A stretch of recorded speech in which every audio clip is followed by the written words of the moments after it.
duda kung pinlano yun ng hari. Ba't niya ipapahamak ang sarili niya? Tama ka.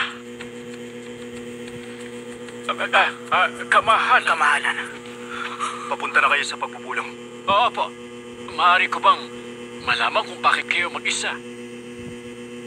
Ang aking reyna. Ang reyna po?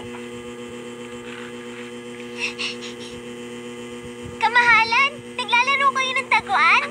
Magaling po ako dyan, kamahalan.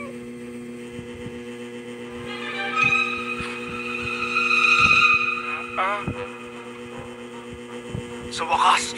Kainis! Huwag ka masunod na sunod! CCTV ka ba o stalker? Ay! Ay, kamahalan! Ay, naku, huwag po kayo ganun. Hindi na. Magkita tayo sa pagpupulong. Sandali lang! Mag-usap muna tayong dalawa! Aking reyna! Tingnan nyo, mahal na mahal nila ang isa't isa. Aking reyna! Naglalaro ng taguan. Parang mga bata.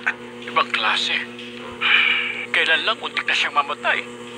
Ngayon nakikipagtaguan na. Tama, may mga kalaguyo ako. Buong gabi kami nagsusulatan. Sila ang sagot sa kung ano talaga ang gusto ko! Kamahalan, magandang araw po. Kayo pala, kumusta? Maiwan ko na muna kayo. Aking reyna! Bawal kang tumakbo sa palasyo! Ay, hindi tayo maaaring sumali sa taguan nila. Sayang naman. Tingnan mo, bagay na bagay silang dalawa.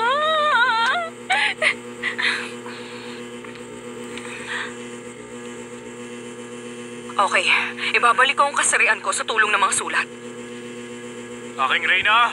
Kamahalan,